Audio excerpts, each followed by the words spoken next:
नमस्कार, ये है न्यूज लॉन्ड्री पॉडकास्ट और आप सुन रहे हैं एनएल चर्चा। नमस्कार, मैं हूं अतुल चौरसिया। आपका खर्चा आपकी चर्चा हफ्ता दर हफ्ता हम एक बार फिर से लेकर आए हैं न्यूज लॉन्ड्री का हिंदी पॉडकास्ट एनएल चर्चा। इस चर्चा में हमारे साथ एक खास मेहमान हैं शोएब दानियाल, जो कि स्क्रोल से जुड़े हुए हैं। स्क्रोल के सीनियर असिस्टेंट एडिटर हैं। शोएब, आपका स्वागत है चर्चा में। बहुत बहुत शुक्रिया अतुल। और इसके अलावा हमारे साथ दो हमारे न्यूज लॉन्ड्री के साथी, हमारे एसोसिएट एडिटर मेघनाद। स्वागत है मेघनाद आपका। नमस्ते सर। नमस्ते। और साथ में हमारे सह संपादक शार्दुल कात्यायन। हेलो। माफी कि इसमें एक बार फिर से हम जो जेंडर का मिक्स करने की कोशिश करते हैं, लैंगिक जो बैलेंस बनाने की, वो हम नहीं कर पाए पूरी तरह से। ये पुरुषों का एक पैनल है, पर इसको कतई न समझा जाए कि इसमें हमारा एफर्ट नहीं है या हमने जानबूझकर ऐसा किया है। कई बार ऐसी परिस्थितियां आ जाती हैं कि मजबूरन ऐसा करना पड़ता है। तो इस हफ्ते बहुत सारी चीजें हैं और एक दूसरे से गुथी हुई चीजें हैं। मीडिया से रिलेटेड से भी उनका बहुत लेना देना है। तो मैं सबसे पहले चाहूंगा कि हमारे साथी मेघनाद एक बार जो विषय हैं चर्चा के इस हफ्ते के, वो हमारे श्रोताओं को एक बार उनकी जानकारी दें और फिर हम चर्चा को आगे बढ़ाते हैं। जी, हेडलाइंस के हिसाब से मेरे हिसाब से और सबसे बड़ी न्यूज़ तो ये है कि कोवैक्सीन का फेज 3 ट्रायल का रिजल्ट आ चुका है और उसका 81% एफिकेसी मिला है। भारत बायोटेक ने एक प्रेस रिलीज में ये जारी किया था और हमारे प्रधानमंत्री ने पिछले हफ्ते आई थिंक मंडे को सुबह जाकर एम्स में कोवैक्सीन का पहला शॉट भी लगाया था। तो मतलब वैक्सीन्स को लेकर ये एक बड़ी खबर है जी। एक अमेरिकी एक ऑर्गेनाइजेशन है जिनका नाम है फ्रीडम हाउस। वो 1940s से एक रिपोर्ट जारी करती है कि पूरे वर्ल्ड में डेमोक्रेसी किस हद तक इफेक्टिव हो रही है एक्सेट्रा। उन्होंने अभी एक रिपोर्ट जारी किया है जिसमें उन्होंने इंडिया का रैंकिंग कम कर दिया है, लेस फ्री बोला है अभी इंडिया को। तो वो आंशिक से आजाद है। पार्टली फ्री वो एक खबर है। एक कैरावैन में एक रिपोर्ट आई है, हरतोष सिंह बाल जी ने लिखी है। उन्होंने एक रिपोर्ट जारी किया है कि कैसे मिनिस्टर्स ने काफी लोगों के साथ कंसल्टेशन करके नेगेटिव इन्फ्लुएंसर्स जो कि गवर्नमेंट के खिलाफ बात कर रहे हैं उनसे कैसे डील करना है, उस पर एक बहुत बड़ी एक रिपोर्ट जारी की है।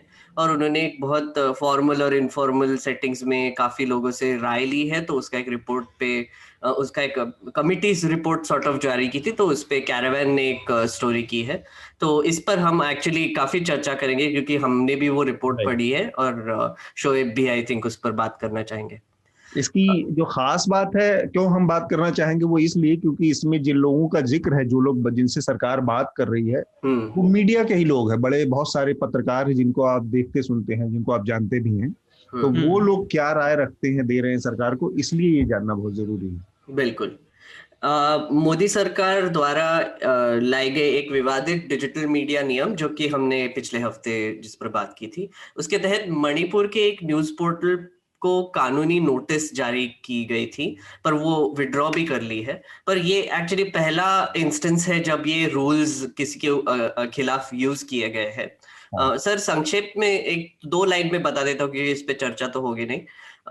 तो एसेंशियली हुआ क्या कि एक फेसबुक पेज है जो न्यूज और वीडियोस शेयर करता है। तो वहां के डिस्ट्रिक्ट मजिस्ट्रेट ने एक नोटिस जारी किया कि आपने ये नए जो रूल्स आए हैं 2021 के, उसके तहत आपने पेपर्स जमा करने हैं और प्रूव करना है कि आप लाइक वो रूल्स के मुताबिक चल रहे हैं।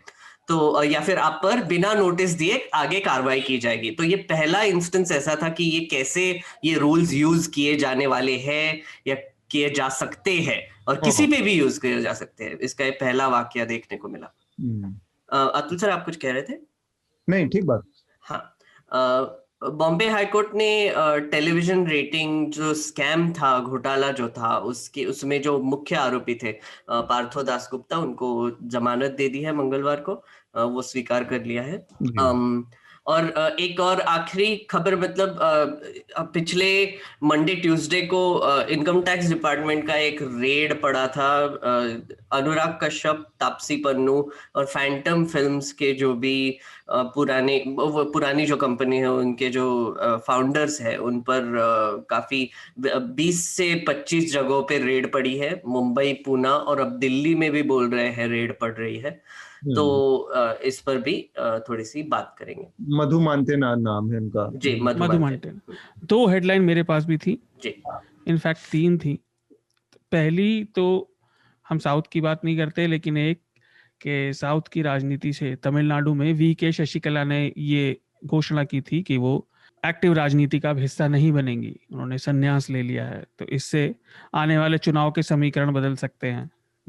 दूसरा, 2 तारीख को ही, 1 या 2 तारीख को जमाल खशोगी की हत्या पे रिपोर्ट डिक्लासिफाई हुई और उसमें सऊदी अरब के जो क्राउन प्रिंस हैं MBS मोहम्मद बिन सलमान, ये बताया गया कि उनके निर्देश में ही सब कुछ हुआ था।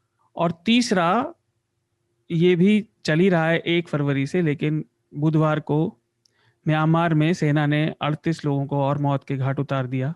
वहां प्रदर्शन जारी है सैनिक तानाशाही के खिलाफ। जी, तो बहुत सारी खबरें हैं, लेकिन जिन खबरों पर हमारा फोकस रहने वाला है वो सबसे पहला तो मेघनाथ ने जिक्र किया ही कि किस तरह से द कैरवान के एडिटर हैं हरतोष बाल, उन्होंने एक रिपोर्ट लिखी है और वो चर्चा में है, काफी मीडिया के लिहाज से बड़ी महत्वपूर्ण रिपोर्ट है। और जिसका लबुलबाब ये है कि सरकार लगातार कुछ ऐसे लोगों के साथ बातचीत कर रही थी, ऐसे लोगों से संपर्क कर रही थी जो सरकार को ये सलाह दे रहे थे कि किस तरह से जो मीडिया का वो हिस्सा है जो सरकार की आलोचना करता है या सरकार की नीतियों का समर्थन नहीं करता है या उनके प्रति एक आलोचक वाली एक क्रिटिकल व्यू रखता है, उससे कैसे निपटना है। तो उस के लिए किस तरह के काम होने चाहिए। और महत्वपूर्ण बात यह है कि सरकार ने इसके लिए तमाम बड़े पत्रकारों को आमंत्रित किया और ये जो ग्रुप ऑफ मिनिस्टर की रिपोर्ट के नाम से ये सामने आई है रिपोर्ट, और इसमें जो मिनिस्टर थे वो जान लीजिए आप कौन लोग हैं। उसमें रविशंकर प्रसाद थे जो कि कानून मंत्री हैं, प्रकाश जावड़ेकर थे, स्मृति ईरानी थी, मुख्तार अब्बास नकवी थे, किरण रिजिजू थे, हरदीप पुरी थे। तो ये तो मिनिस्टर्स थे जो इसका हिस्सा थे और वो बातचीत कर रहे थे जिन पत्रकारों से। एक मुझे क्यूरियोसिटी हुई मेघनाथ, शोएब, कि ये बहुत सारे पत्रकारों से राय ले रहे थे, लेकिन इस लिस्ट से जो सबसे बड़ा पत्रकार इनके समर्थक में माना जाता है, इनकी आवाज, वो गायब था, नाम अर्नब गोस्वामी। जी, और मैं भी सोच रहा था सुधीर चौधरी भी नहीं है इसमें। तो सुधीर चौधरी भी नहीं है इसमें, दीपक चौरसिया भी नहीं है। मैं वही सोच रहा था कि ये बहुत इंटरेस्टिंग है, राइट? क्योंकि हम जैसे ट्रैक करते हैं टीवी न्यूज को, और ये मतलब इतने बड़े बड़े पत्रकार हैं और वो भी अपनी चेस्ट बीटिंग करते हैं, तो फिर इनको क्यों नहीं बुलाया गया? मतलब मुझे समझ में नहीं आया, वहां पे मुझे भी कंफ्यूजन हो रहा था। इसके लिए बहुत अच्छी कहावत है, हाँ, हाथी के दांत खाने के और दिखाने के और। तो शोएब, आपको क्या लगता है कि ये जो बड़े चेहरे हैं, जो सो कॉल्ड दिखने वाले चेहरे हैं, ये लगभग गायब थे और जनता मानती है कि यही सबसे बड़े वो हैं जो बड़े पत्रकार हैं सरकार के साथ खड़े? ऐसा क्या वजह हो सकती है? ये मतलब रिपब्लिक का तो बहुत ही एक इंटरेस्टिंग वाकया रहा है। अगर आप वो रिपोर्ट पढ़िएगा, हाँ, तो एस गुरुमूर्ति, हाँ, जो कि मेरे ख्याल से RBI के एक अभी पदाधिकारी हैं, हाँ, तो वो गवर्नमेंट अपॉइंटेड है, मतलब एक तरीके से, हाँ, वो एडवाइस कर रहे थे ग्रुप ऑफ मिनिस्टर्स को जी। तो उन्होंने वहां लिखा है दैट उन्होंने एक स्ट्रेटेजी दी है, strategy is also very interesting. कहा है कि झूठ और सच का एक मिश्रण होना चाहिए न्यूज में।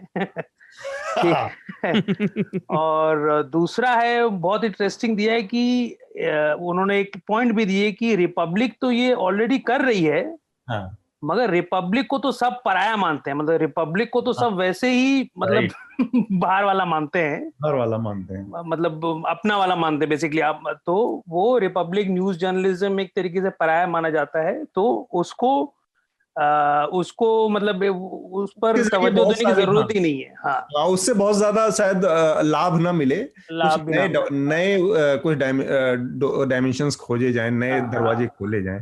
आपने सही कहा। एक चीज और एक और सर, अतुल सर, एक इंटरेस्टिंग चीज और एक यहाँ पे जोड़ना चाहूंगा। स्वपन दास गुप्ता ने कहा है वही रिपोर्ट में कि basically discussions on TV have become a joke as people shout at each other, therefore it is necessary to add the power of persuasion. तो basically मुझे लगता है कि इनके भी दिमाग में अब ये घुस गया है कि कोई टीवी नहीं देख रहा है, अब जो खतरा है वो डिजिटल मीडिया की तरफ से आने वाला है, जो इंडिपेंडेंट मीडिया है उसको कैसे कंट्रोल करना है। तो फिर थोड़े से दिमाग वाले लोगों को लेके आए थे। असल में ये ऑब्जर्वेशन यही था कि ये जो पूरा का पूरा प्रकरण है, इसमें जिस तरह से टीवी वाले पत्रकार जो कि ओपनली सरकार के फेवर में हमेशा हर मौके पर खड़े रहते हैं, उसमें से लोग गायब रहने, कहीं ना कहीं सरकार के अंदर भी ये सोच है या ये धारणा है कि उनको भी ऐसे लोग चाहिए जिनके अंदर थोड़ी गंभीरता हो, जिनकी थोड़ी इंटेलेक्चुअल कैपेसिटी हो, भले मतलब उतने उनके पहुंच ना हो, रीच ना हो, क्योंकि टीवी वालों के ऊपर शायद उनको लगता है कि ये फसाड तो ठीक है पर ये असल में काम आने वाले नहीं है। शार्दुल, आप कुछ कह रहे थे? मैं दिमाग से उतर गया। मैं मेघनाथ की टिप्पणी पे कोई बात कहने वाला तो था। मैं इसको आगे बढ़ाते हैं। ये तो खैर एक पहलू हुआ इसका। जो महत्वपूर्ण बात है इसमें, बहुत सारी चीजें पत्रकारों ने जो सलाह दी है उसमें नितिन गोखले हैं, एक पुराने पत्रकार हैं, डिफेंस को कवर करते हैं, उनकी सलाह थी कि जो पत्रकार हैं उनकी कलर कोडिंग की जानी चाहिए। जो कुछ लोगों को ब्लैक कलर दिया जाना चाहिए, कुछ लोगों को व्हाइट कलर दिया जाना चाहिए और कुछ लोगों को ग्रीन कलर दिया जाना चाहिए। तो मेघनाथ, आपने पढ़ा पूरा, ये पूरा स्टडी किया है, तो जो पत्रकार अलग अलग हैं उनकी जो सलाह है उसको देखकर एक चीज तो ये समझ में आती है कि ये पत्रकार हैं, हम लोगों ने देखा कि कितने बड़े बड़े मुद्दे, कितने बड़े बड़े पत्रकार नीरा राडिया केस में सामने आए थे और किस तरह से वो सरकार, मतलब वो जो पतली सी रेखा थी, जो लाइन थी, उस कहाँ क्रॉस हो रही थी, उनको ये समझ नहीं आ रहा था। ये जो काम कर रहे हैं पत्रकार, ये जो ग्रुप ऑफ मिनिस्टर में के लिस्ट में जो रिकमेंडेशंस जो पत्रकारों की आई हैं, ये कहीं ना कहीं उस रेखा को और ज्यादा लांघने वाली बात नहीं है? जी सर, आपने जो कलर कोडिंग की बात कही थी, तो एक हमको ये समझना पड़ेगा, ये जो रिपोर्ट है पूरा वो एक्चुअली एक कंसल्टेशन प्रोसेस टाइप था। तो कुछ लोगों ने बेसिकली कैरावान के रिपोर्ट में भी बोला था कि उन्होंने जब ये जो जर्नलिस्ट जिनका नाम लिया गया उनको कांटेक्ट किया तो उन्होंने बात करने से मना कर दिया, और कुछ लोगों ने कहा कि उनको पता भी नहीं था कि ये उनका कंसल्टेशन हो रहा है, और वो रिपोर्ट में उनका एक ये आ गया, बेसिकली ओपिनियन आ गया उसमें। तो ये एक बहुत इंटरेस्टिंग चीज है, क्योंकि मे बी गवर्नमेंट के पॉइंट ऑफ व्यू से वो एक्चुअली देखना चाहती थी, स्ट्रैटेजी बनाना चाहती थी कि इंडिपेंडेंट मीडिया को कंट्रोल कैसे करना है और जो क्रिटिक्स है कोट एंड कोट उनको कैसे डील करना है। और ये जो आपने कलर कोडिंग की बात की थी वो एक्चुअली नितिन गोखले ने एक सजेशन दिया था वही रिपोर्ट में कि journalist can be colour coded. तो उन्होंने कहा कि फेंस सिटर्स जो कि इधर भी नहीं उधर भी नहीं, वो हरे रंग से उनको कलर कोड किया जाए, जो गवर्नमेंट के खिलाफ है उनको ब्लैक रंग दिया जाए, और जो सपोर्ट करते हैं उनको सफेद रंग दिया जाए। तो एक मुझे लगा सफेद क्यों, सैफरन क्यों नहीं दिया, मैं बहुत सोच में पड़ गया था, बट ठीक है। तो एक्चुअली ये बहुत ही क्लियर एक इंस्टेंस है कि गवर्नमेंट मीडिया के बारे में कैसे सोच रही है, क्योंकि जैसे हम काफी बात करते आ रहे हैं, नैरेटिव थोड़ा सा उनके हाथ से निकलता चला जा रहा है, और मुझे लग रहा है कि जैसे इंटरनेट का पेनिट्रेशन बढ़ता जा रहा है, जैसे और यंग लोग न्यूज पढ़ रहे हैं या फिर इंटरनेट पर आकर जो इंफॉर्मेशन मिल रही है, तो उनको वो गेट कीपिंग करने के पीछे ये सब चालू है। जैसे पिछले हफ्ते हमने इतने बहुत गहरी बात की थी इस पर, और लोगों ने उस पर रिएक्शंस भी दिए थे कुछ, कि एसेंशियली कैसे गवर्नमेंट के एक तो रेगुलेटरी फ्रेमवर्क के हिसाब से, और ऊपर से ये जो नया जो पहलू हमारे सामने आया कि बाकी के लोग जो उनके फ्रेंडली लोग जो है, जो जर्नलिस्ट है, जो मिनिस्टर्स है, जो इनको वो क्या चाहते हैं और वो क्या स्ट्रैटेजी बनाना चाहते हैं। क्योंकि एक बहुत ही इंपॉर्टेंट चीज कही गई थी ये रिपोर्ट में, आई थिंक प्रकाश जावड़ेकर जी ने कही थी कि हमने जो 6 साल पहले जो एक्सपेंशन किया था और मीडिया पे जो हमारा बेसिकली इन्फ्लुएंस बढ़ा था, वो वहां का वहां रुका हुआ है। तो उसके बाद हमारा इन्फ्लुएंस बढ़ नहीं रहा है। तो उनको ऐसे लग रहा है कि 6 साल से जो हम सिस्टम यूज कर रहे थे वही अभी तक यूज हो रहा है, जो अभी जो इकोसिस्टम बना के रखा था, जो फ्रेंडली जर्नलिस्ट थे वही है, और कोई एक्स्ट्रा ऐड नहीं हुए हैं उसमें। एक्चुअली कुछ कुछ तो टर्न होके चले गए हैं। तो फिर ये आई थिंक एक चिंता का विषय हो गया है गवर्नमेंट के लिए कि उनको नए वॉइसेस चाहिए, उनको नए इन्फ्लुएंसर्स चाहिए, उनको नए लोग चाहिए जो उनके सपोर्ट में बात करें, और वो हो नहीं रहा है। एक और दिलचस्प चीज है, कुछ चीजें इस रिपोर्ट के बाद ऑन रिकॉर्ड हो गई हैं। जैसे अशोक मलिक इस रिपोर्ट में कह रहे हैं कि do not make another WhatsApp group. तो इसका मतलब है कि जो कहानियां ये कही जाती थी कि मतलब अभी तक हवा में थी कि सारे चैनलों पर एक 5 बजे के आसपास भेज दिया जाता है एक नैरेटिव या एक कहानी और एक स्टोरी, और वो एक ही भाषा में एक ही तरह के कंटेंट सब चैनलों पर दिखाए जाते हैं, चाहे वो तबलीगी जमात हो, चाहे वो किसी भी मुद्दे पर कवर करना हो। तो ये कुछ चीजें इस पूरे रिपोर्ट को पढ़ने के बाद लगता है कि वास्तव में कुछ एक ऐसा है जो पत्रकारों के साथ कोई ग्रुपिंग हो रही है, मतलब उनको इस तरह से इंस्ट्रक्शन दिए जा रहे हैं। शोएब, मेरा सवाल आपसे है, अगर सरकार के साथ मिलकर कुछ पत्रकार सरकार को मीडिया के खिलाफ सलाह दे रहे हैं या मीडिया के ऊपर नकेल कसने की सलाह दे रहे हैं, ऐसे पत्रकारों को क्या हम उसी तरह से नहीं देखें जिस तरह से हम लोगों ने नीरा राडिया के मामले में देखा था बहुत सारे पत्रकारों के साथ? उस समय तो कार्रवाइयां भी हुई थी। क्या इन पत्रकारों को उसी कैटेगरी में नहीं रखा जाना चाहिए? बिल्कुल, यहाँ पर तो एक बहुत ही संजीदा मामला है कि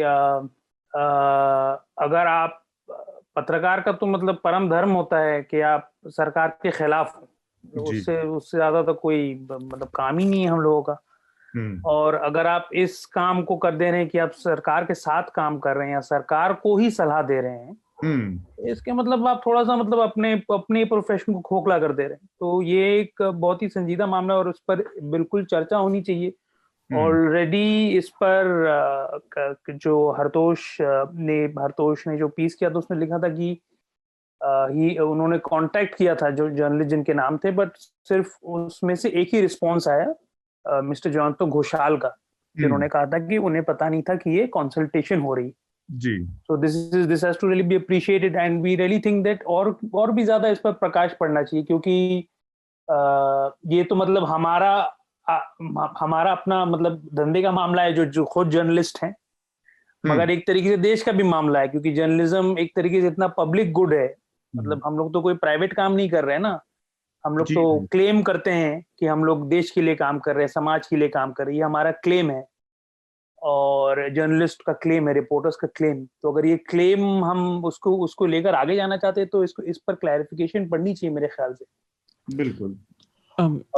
हाँ शार्दुल, आप कुछ कह रहे हैं? हाँ, चीजें हैं तो आप अपनी बात कहें, फिर हम इसमें कुछ इंडिविजुअल जो लोगों के जो सलाहें हैं जो उन्होंने सुझाव दिए हैं उस पर भी बात करेंगे। आप पहले अपनी बात करें शार्दुल।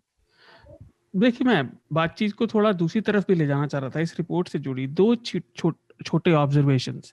पहला तो ये कि सोच के पीछे की मंशा ना, भाषा जो बात हो रही है उसमें रिपोर्ट में और हरतोष की आर्टिकल में भी, और छोटे छोटे ऑब्जर्वेशंस के वो बात कैसे कर रहे हैं इससे पता चलती है। जैसे कि मुख्तार अब्बास नकवी जी जो हैं वो शब्द यूज करते हैं न्यूट्रलाइज द पीपल। जो सरकार के खिलाफ लिख रहे हैं उन्हें न्यूट्रलाइज किया जाए। न्यूट्रलाइज एक स्पेसिफिक इंटेलिजेंस लिंगो का वर्ड है। आमतौर पे आप इसको बिल्कुल पत्रकारों से उसमें नहीं मानते डिस्कशन में। न्यूट्रलाइज होता है इंटेलिजेंस लिंगो में, तो उसको मतलब उसका ठिकाने लगा देना। अच्छा, दूसरी चीज ये कि जैसे कि मेघनाथ की बात से भी लगा, सबको बहुत चिंता है कि हमारा कोर मीडिया इंटरवेंशन, ये शब्द था जो उन्होंने यूज किया है, कोर मीडिया इंटरवेंशन नहीं बढ़ रहा, हम कितना ही शोर मचाते रहें। और पत्रकारों को ही वो पत्रकारों के खिलाफ नीति बनाने के लिए उपयोग कर रहे हैं। कितनी बार हमें कथा कहानियों में कहा है कि ये घर का आग ही घर को चिराग लगाता है। और गुरुमूर्ति जी जिनसे सलाह ले रहे हैं वो कैसे आदमी है, उन्होंने एक कॉन्सेप्ट और है, हम सबने पढ़ा होगा, पोखरन इफेक्ट। कहते हैं पोखरन इफेक्ट की बात करिए, और उसके लिए वो इंदिरा गांधी के न्यूक्लियर जो उन्होंने टेस्ट किया था, और फिर अटल बिहारी वाजपेयी ने। अब आप एक मिनट को सीरियस बात छोड़ के ये सोच के देखिए कि सरकार में लोग, इतने ताकतवर लोग, इंसान अपनी हाँ में हाँ मिलवाने के लिए इतने भूखे हैं कि वो पूरे देश को, मीडिया को नीति बनाने के लिए न्यूक्लियर बम का संदर्भ उठा रहे हैं। आप समझ सकते हैं? ये चाहते हैं कि बस इवेंट होते रहे और हमें वाहवाही मिलती रहे, काम के ऊपर कुछ ना हो। यही सारी नीति की सोच है और यही उसके पीछे की काउंटर करने की नीतियां भी हैं कि हमारी नीति के खिलाफ जो आवाज उठ रही है उसको भी ऐसे ही काउंटर करें। बस आप इंफॉर्मेशन बम फोड़ते रहे, काम क्या है, उसके डेटा क्या है, इससे कोई मतलब नहीं है। और इस पूरे बातचीत में, इस रिपोर्ट में जो डिजिटल मीडिया है, ऑनलाइन मीडिया है, उसका बहुत खास तौर पर जिक्र आया है, क्योंकि और वो बताता है फिर से, जो ऑब्जर्वेशन या उन रिपोर्ट के अंदर जो निकल के आती हैं चीजें, वो ये कि कहीं ना कहीं सरकार को इस बात का भान है या इस बात की चिंता है कि जो डिजिटल मीडिया है, ऑनलाइन मीडिया, वो सरकार के साथ उस तरह से नहीं, जैसे उसमें ये कहा गया है कहीं एक जगह पे कि 75% मीडिया ऑलमोस्ट उनके साथ है, लेकिन डिजिटल मीडिया का एक बड़ा एक हिस्सा है जो कि सरकार के खिलाफ आलोचक रवैया अपना रहा है, ये वो। और कंचन गुप्ता वरिष्ठ पत्रकार रहे हैं और फिलहाल दक्षिणपंथी खेमे के एक विचारक भी हैं, तो उनका जो ऑब्जर्वेशन है वो डिजिटल मीडिया के बारे में बहुत इंटरेस्टिंग है। और चूंकि न्यूज लॉन्ड्री में हम डिजिटल मीडिया में काम कर रहे हैं, शोएब दानियाल हमारे साथ हैं स्क्रॉल के, वो भी डिजिटल मीडिया में काम कर रहे हैं, तो इस नजरिए से, इस पहलू से बात करनी चाहिए। कंचन गुप्ता कहते हैं कि online news is important because young people under 20 watch it extensively. We should know how to influence online media or we should have our own online portal with global content। अब ये सलाह है उनकी, इसी से मिलती जुलती कई सलाहें हैं। मसलन अभिजीत मजूमदार उसमें कहते हैं कि ऑप इंडिया को बढ़ावा दिया जाए, ऑप इंडिया को रीट्वीट किया जाए। नुपुर शर्मा तो ऑप इंडिया के एडिटर ही हैं, उनका तो अपने उनका एक ही ओपिनियन है कि हमको प्रमोट करो, हमको प्रमोट किया जाए, ऑप इंडिया को रीट्वीट किया जाए। रिपोर्ट वाला भी खुद कह रहा है कि इसमें कोई आश्चर्य नहीं है मुझे क्या कह रहा है। तो नुपुर शर्मा को तो हम छोड़ ही देते हैं। ये जो एक फ्रस्ट्रेशन है, या कहें कि ये निकल के आ रही है कि ऑनलाइन एक ग्लोबल कंटेंट के साथ एक अपना, तो ऐसे तो बहुत सारे प्लेटफॉर्म इन्होंने खड़ा किए। ये अलग बात है कि चीजें अल्टीमेटली डिजिटल मीडिया में वो जो है वो आपके जर्नलिस्टिक वैल्यूज, विजन और उसके कंटेंट से तय होंगी कि वो कितनी सस्टेनेबल है, कितनी भरोसा पैदा कर पाती हैं। अदरवाइज आप कितने भी डिजिटल मीडिया प्लेटफॉर्म खड़ा कर लें, आपकी अगर आपका विजन और कंटेंट से भरोसा नहीं पैदा हो रहा है तो आप नहीं कर सकते। शोएब? नहीं, ये मतलब मेरे ख्याल से एक बहुत ही एक दिलचस्प हम एक पैटर्न देख रहे हैं कि आप अगर मेरे नजरिए से देखिए, मुझे तो लगता है कि ज्यादातर मीडिया या जो पावरफुल मीडिया है वो उनका रुख बीजेपी गवर्नमेंट की तरफ है। मतलब बीजेपी गवर्नमेंट प्रो है, बहुत ही कम नेगेटिव न्यूज रिपोर्ट होता है मेन चैनलों पर, ठीक है। और जिनका जिक्र हुआ है जो एंटी है, वायर, स्क्रोल है, जो भी है, मतलब मैं खुद ही स्क्रोल से हूँ, मुझे लगता है हम लोग अच्छा काम करते हैं, मगर eight the end of the day हम लोग काफी छोटे हैं। हाँ। स्क्रोल, वायर, न्यूज लॉन्ड्री पकड़ लीजिए, ये सब जो मेरे ख्याल से जो थोड़ा सा कुछ भी रिपोर्टिंग कर रहे हैं वो दे आर वेरी स्मॉल। उन पर आप देखिए, जब ये कब हुआ था ये रिपोर्ट, ये जब लॉकडाउन चल रहा था, जब सारे जो माइग्रेंट वापस जा रहे थे, at a time of this emergency and crisis, no union ministers जो सबसे सीनियर हैं, फाइनेंस मिनिस्टर से लेकर मीडिया मिनिस्टर तक, ये बैठकर इस बात पर आलोचना कर रहे थे कि इन 25% जो 25 तो मुझे वो भी हायर नंबर लग रहा है, बट ये जो भी है, तो इन अ वे ये मैंने एक स्टोरी किया था फार्म प्रोटेस्ट के ऊपर, but it is may be related, कि बीजेपी सरकार ऐसी सरकार है जो जब तक उसका 100% नैरेटिव और वर्चस्व ना हो वो रुकेगी नहीं। ठीक है, मतलब हम लोग समझते कि मेरे 90% मार्क्स आ गए मैथ्स में, नहीं, वो सही नहीं है, ठीक है। बीजेपी को चाहिए 99% मार्क्स पूरे, ठीक है। तो वो ऐसी पार्टी है, और यही जिसे आप देखिएगा, यही सेम पैथोलॉजी जो है कि आप छोटे से छोटे वॉइस को भी आप काउंटर करें। आप देखिएगा ये जो 2-3 हफ्ते पहले या 3 हफ्ते पहले ये जो ग्रेटा थनबर्ग और रिहाना का ट्वीट आया था जी, उसको लेकर बीजेपी सरकार इतना उत्थान में पड़ गई, ठीक है। मगर आप देखिए, एक भी फॉरगेट अबाउट असेंबली वोट और लोकसभा वोट, क्या ग्रेटा थनबर्ग एक वार्ड वोट इन्फ्लुएंस कर पाएगी म्युनिसिपल इलेक्शन में?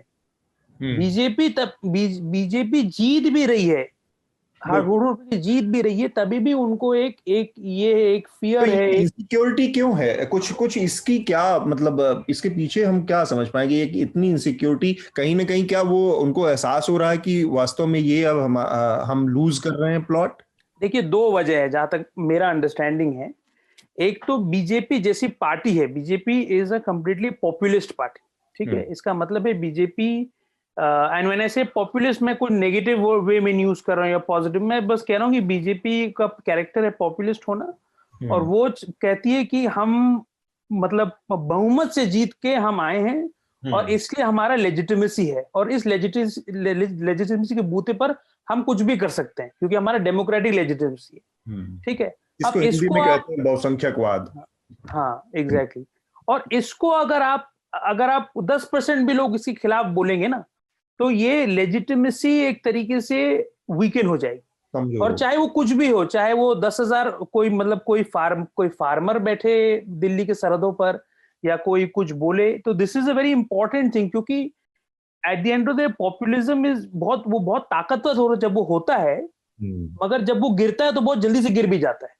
ठीक है। तो अब ये मोमेंट, आप कहिएगा ये तो पैरानोया है, ये तो आप बेवकूफी कर रहे हैं, आप ये तो वहम है, मगर एक तरीके से इसमें एक लॉजिक भी है, क्योंकि अब जिस दिन गिरेगा जल्दी गिरेगा और आपको पता नहीं चलेगा।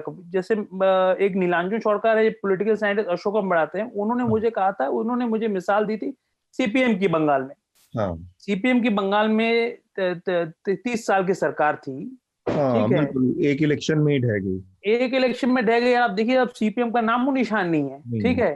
तो मतलब अब रिसेंटली जो ब्रिगेड रैली हुआ, एक मुस्लिम नेता अब्बास सिद्दीकी, वो ज्यादा तालियां उठा के ले गया। आप सोच सकते हैं, वो कल का लड़का है वो, और वो भी मतलब आपकी पूरी आइडियोलॉजी में कहाँ फिट बैठता है, कितना उसको? कुछ फिट नहीं बैठता है, कल का लड़का है ना, उसके पास कुछ ऑर्गेनाइजेशन है, वो आपसे बड़ा हो गया आज। तो मैं कह रहा हूँ कि मतलब अभी अब्बास सिद्दीकी के बारे में बात करने का टाइम नहीं, बट मैं कह रहा हूँ कि सीपीएम कितना जल्दी गिरी, राइट, ये हर वक्त एक होता है माइंड में। दूसरी बात है, आपने बात पूरी कर ली।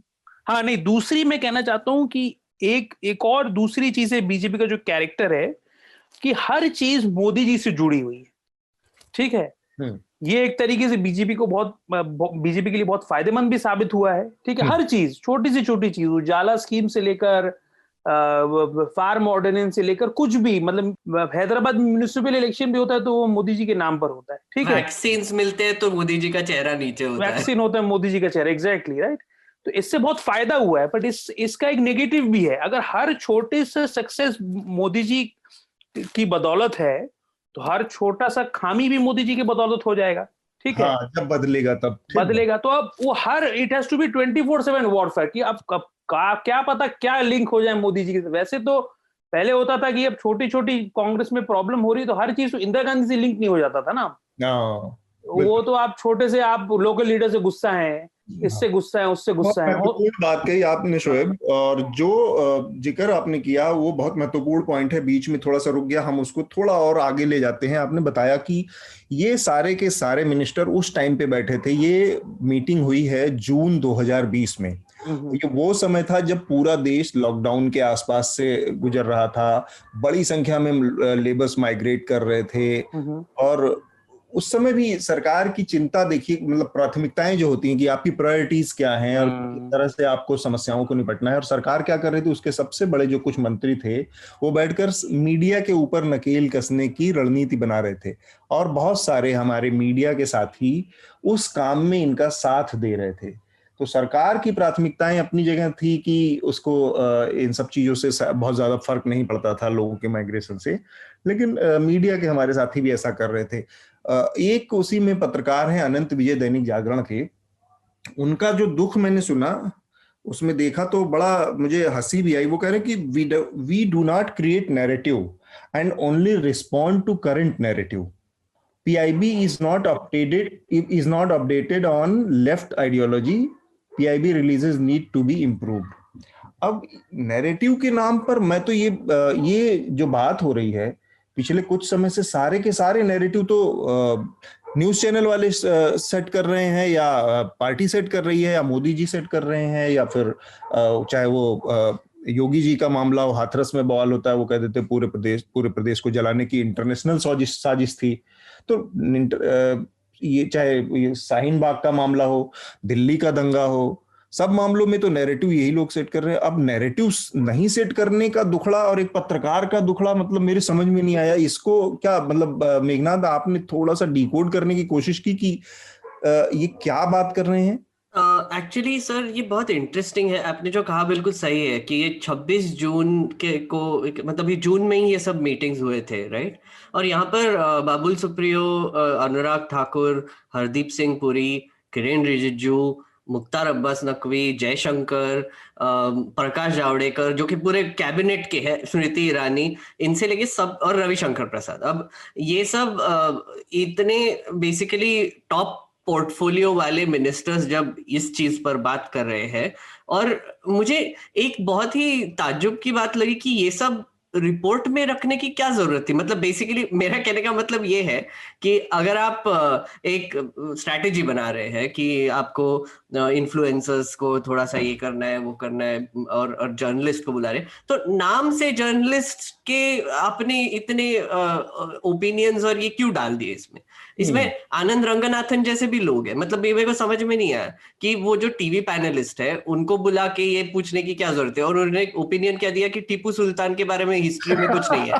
तो ये डालने की जरूरत क्या थी? मतलब मुझे एक तो बहुत कंफ्यूजिंग लगा ये पूरा रिपोर्ट कि उनका ऑब्जेक्टिव क्या था एग्जैक्टली। अंदर भी कुछ ऐसे लोग हैं जो इनको सेट करना चाहते हैं कि सामने जनता क्या है तो लगे कि ये एक नंबर के मूर्ख है। हाँ, और पहला इनका ऑब्जर्वेशन ये है कि around 75% of media persons are impressed by the leadership of Narendra Modi and are ideologically with the party, right. तो ये क्या सर्वे किया था, ये कैसे, कौन से 75% कहां से आ गया? जैसे शोएब ने बोला कि 25% जो है, तो ये अब 25% कौन है एग्जैक्टली, राइट? वो भी हमको ये जानने की शायद जरूरत पड़ेगी कि ये 25% है कौन, राइट, बिकॉज उन पर ही तो टारगेट करेंगे। तो उन्होंने वायर, ऑल्ट न्यूज, स्क्रोल जैसे ऑर्गेनाइजेशंस का काफी मेंशन किया है, और ओपी इंडिया तो ऑब्वियसली है ही उसमें, बट वो तो अलग चीज है उसमें।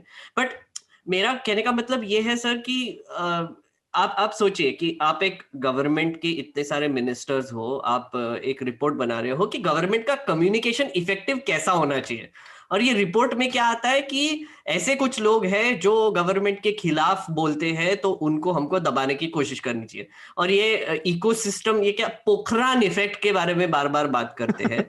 पोखरान इफेक्ट, वो मुझे एक्चुअली वो मैं थोड़ा सा हेजी हूँ, वो एग्जैक्टली क्या है। शोएब, आपको कुछ आइडिया होगा इसका, पोखरान इफेक्ट क्या है ये एग्जैक्टली? हाँ, पोखरान इफेक्ट है कि अगर कोई गुड न्यूज हो, अगर कोई गुड डेवलपमेंट हो, तो उस पर उसके बाद ऐसा धमाका हो मीडिया में, तो लोग सब चौकन्ना और हैरत में रह जाएं। अच्छा, ऐसा भी बोला तो था वो, जब वो बम फोड़ने से बस वाहवाही हो गई थी। इसको ऐसे भी कह सकते हो, वो न्यूज गुड हो बैड हो इससे नहीं फर्क पड़ता, वो ऐसी चीज होनी चाहिए कि खबर आते ही चारों तरफ छा जाए और लोग बाकी सब कुछ भूल जाएं। जी। और एक इंटरेस्टिंग चीज इसमें बोली गई थी कि ये जो पोखरान इफेक्ट है, इसमें आप नीतीश कुमार और नवीन पटनायक को इन्वॉल्व कीजिए, उन्होंने भी बोलना चाहिए हमारे इसमें। और दूसरे ही लाइन में बोला है कि republic is seen as a पराया, therefore Pokhran we needed to turn the narrative. अब ये नैरेटिव सेटिंग का जो मामला होता है, तो एसेंशियली इनका कहना ये है कि जो जर्नलिस्ट है, जो जर्नलिज्म है, या फिर जो भी हम कोट अनकोट जर्नलिज्म अभी बोलते हैं, मेन स्ट्रीम जो हो गया है, वो बस गवर्नमेंट की वाहवाही करने के लिए रहना चाहिए, और उनके खिलाफ कोई भी बोले तो उनको शट डाउन करना चाहिए, और नैरेटिव सेटिंग करना चाहिए कि कैसे गवर्नमेंट बहुत अच्छा काम कर रही है और नहीं कर रही है। और दूसरी चीज ये है, आई थिंक शोएब ने इस पे थोड़ा सा हिंट भी किया था कि सीपीआईएम कैसे गिर गया। मुझे लगता है एक थोड़ा सा इनसिक्योरिटी इस चीज से भी आ रहा है कि आप देखिए यूपीए के टाइम पे, यूपीए 1 और 2 के टाइम पे, I think by the 6th-7th year लोगों का गुस्सा शुरू हो गया था उनके खिलाफ, और ये प्रोटेस्ट आ गए थे एक्सेट्रा, जो इंडिया अगेंस्ट करप्शन मूवमेंट जो 2011 में हुआ था, वो ऑलमोस्ट इसी टाइम पे यूपीए के टाइम पे हुआ था, जो 6-7 साल के जो गवर्नमेंट के टाइम पे।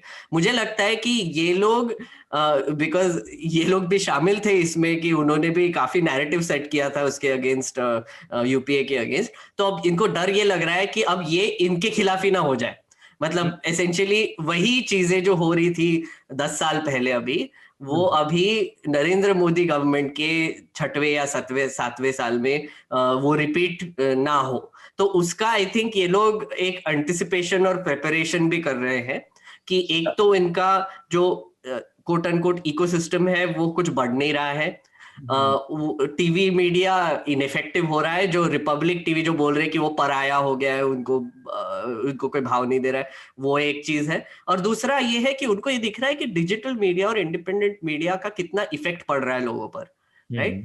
और एक छोटी सी तीसरी चीज बोलना चाहूंगा सर, कि आपने देखा होगा कि पिछले 2 हफ्तों से मोदी रोजगार 2 ट्रेंड कर रहा है, मोदी जॉब्स 2, मोदी रोजगार 2। हमने इस पर वीडियो भी बनाया और अतुल सर ने भी टिप्पणी में इस पर बात की है।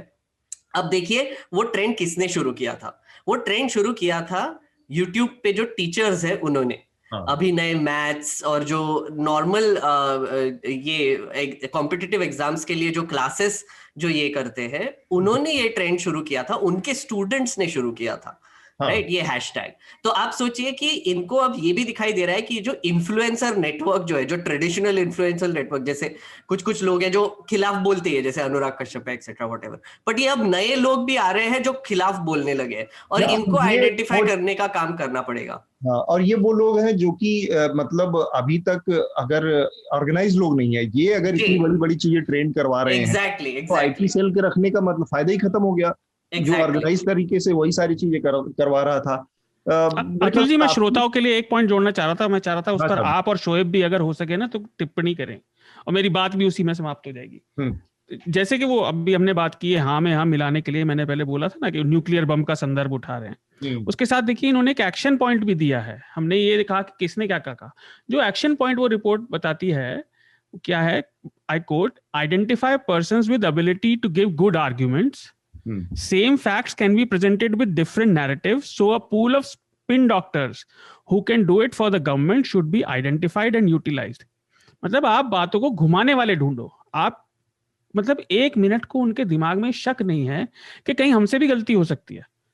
और जो मैं पॉइंट करना चाह रहा था कि चलिए ये सारी बात अलग है, कोई सरकार का समर्थक होगा कहेगा कि हम तो पहले से ही बायस्ड हैं, वो भी ये सोच के देखे 1 मिनट को ठंडे दिमाग से, अगर ये सरकार इस सब गड़बड़ झाले में पड़ने के बजाय अपना काम जितना हो पाता उतना करती, हुआ नहीं हुआ वो अलग बात है, सच्चाई से प्रेस ब्रीफिंग चालू रख के जवाब देती रहती, तो आप इस बात से इनकार नहीं कर सकते जो रायता इतना फैला है ना ये चारों तरफ, ये नहीं फैला होता, ना इनकी बदनामी हो रही होती, ना ही लोग शिकायत कर रहे होते। लोग कहते भाई सरकार ने किया, उनसे नहीं हुआ, लेकिन ये जबरदस्ती के आरोप नहीं लगते। और एक आखिरी बात जो मेघनाथ भी कह रहे थे, आप भी कह रहे थे, इन्हें दिख क्यों नहीं रहा, होता है ना कई बार घोड़े के वो ब्लाइंडर्स लग जाते हैं ना, बस उसे अपनी ही दिशा में दिखता है, उसकी समूची दृष्टि खो जाती है, तो इनका ध्यान बस नैरेटिव पे है और ये उसी में लगे हुए हैं। स्पिन डॉक्टर्स वाला जो बड़ा इंपॉर्टेंट मसला है, आप हर चीज को जिसका जिक्र आप कर रहे हैं कि ईमानदारी से आप चाहते तो इन चीजों को प्रेस ब्रीफिंग करके लोगों को जानकारी देते रहते हैं। सबसे बड़ी बात है कि ये सब चीजें शुरू होती हैं नीयत से।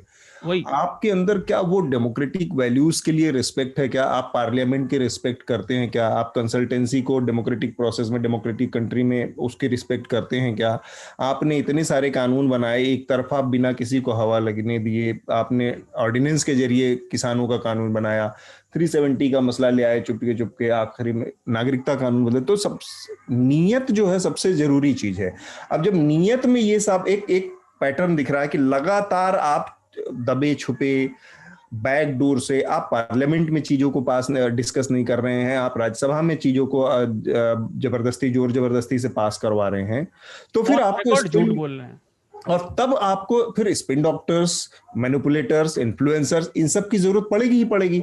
तो एक तो ये दिक्कत, अब दिक्कत ये कि इनका जो सबसे बड़ा स्पिन डॉक्टर था, मतलब मैं उम्मीद करता हूं कि स्वर्ग जैसी जगह अगर कहीं होती होगी तो वहां पर उनको जगह मिली होगी। अरुण जेटली इनके सबसे बड़े स्पिन डॉक्टर्स मीडिया के हुआ करते थे, अब वो नहीं है, तो शायद उनकी कमी की वजह से ये सारी दिक्कतें आ रही हैं और इनको एक नए स्पिन डॉक्टर्स और मैनिपुलेटर्स की खोज कर रहे हैं। शोएब, आप अपनी बात करें इस मामले में आखिरी, और फिर हम जो इस अगला हमारा सब्जेक्ट है उस पर हम चलेंगे, जो कि फ्रीडम हाउस की जो रेटिंग आई है।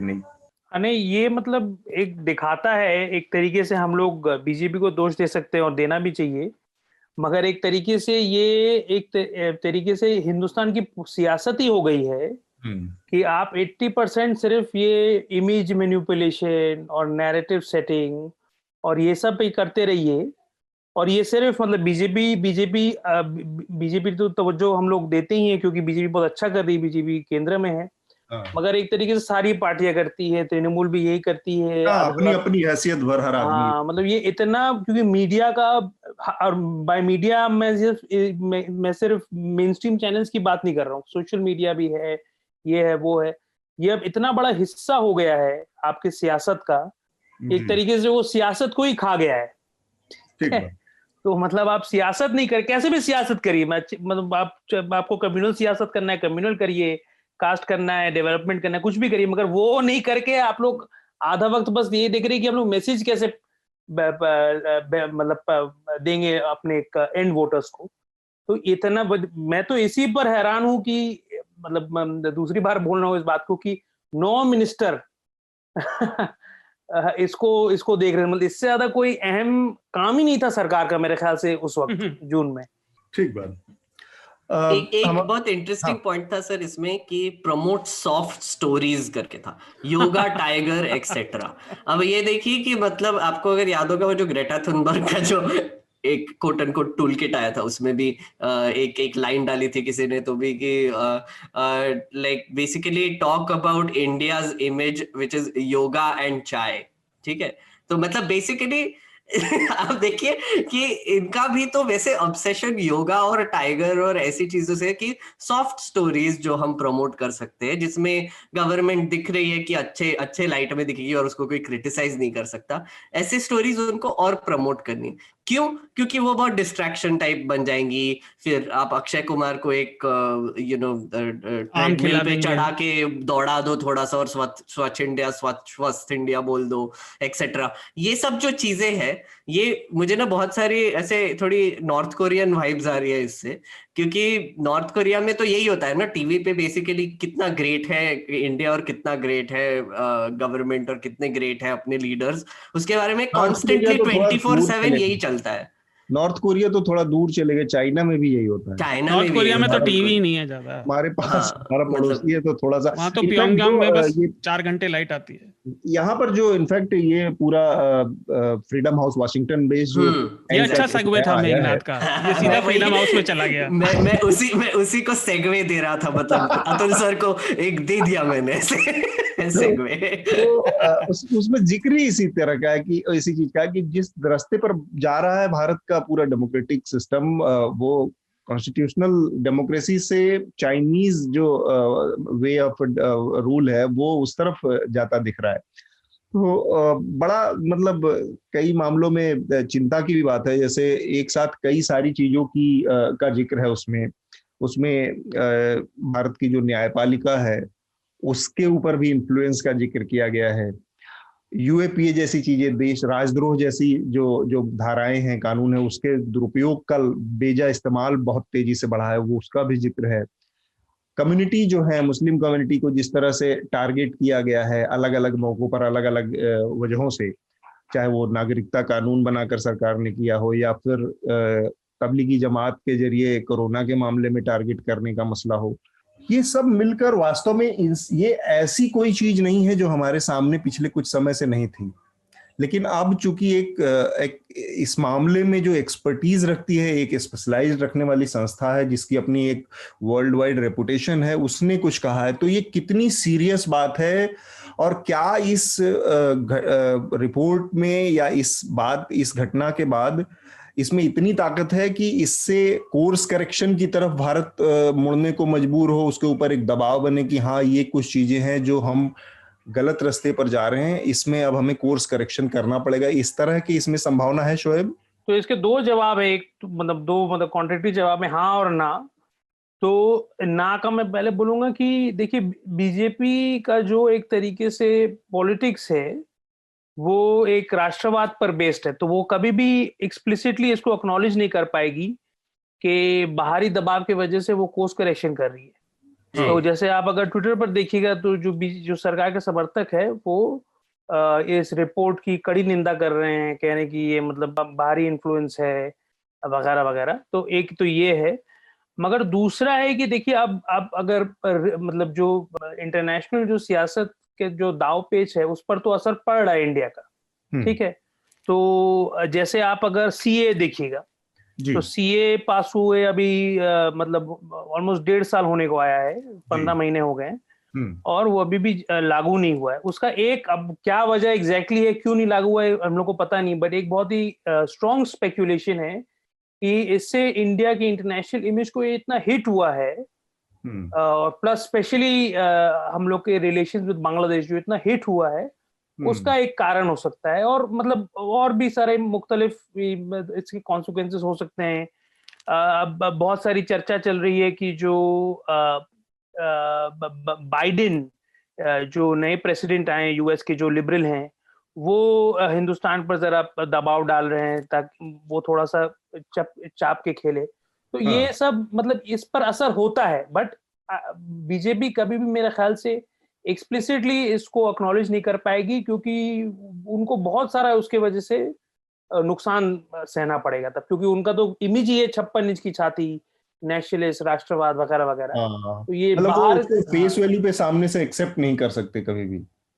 एग्जैक्टली कभी भी नहीं कर पाएंगे, क्योंकि जब आपका इमेज ही है कि मैं बहुत दबंग हूँ, मैं बहुत ये हूँ, मैं वो हूँ, तो अब बाहर बट ये असर तो पड़ रहा है, क्योंकि ये एक नहीं है, मतलब पिछले 1-1.5 साल में कितने ऐसे रिपोर्ट आए हैं। जो वीडेम का रिपोर्ट आया था, उन्होंने कहा था कि मतलब बीजेपी एक तरीके से अथॉरिटेरियन पार्टी है।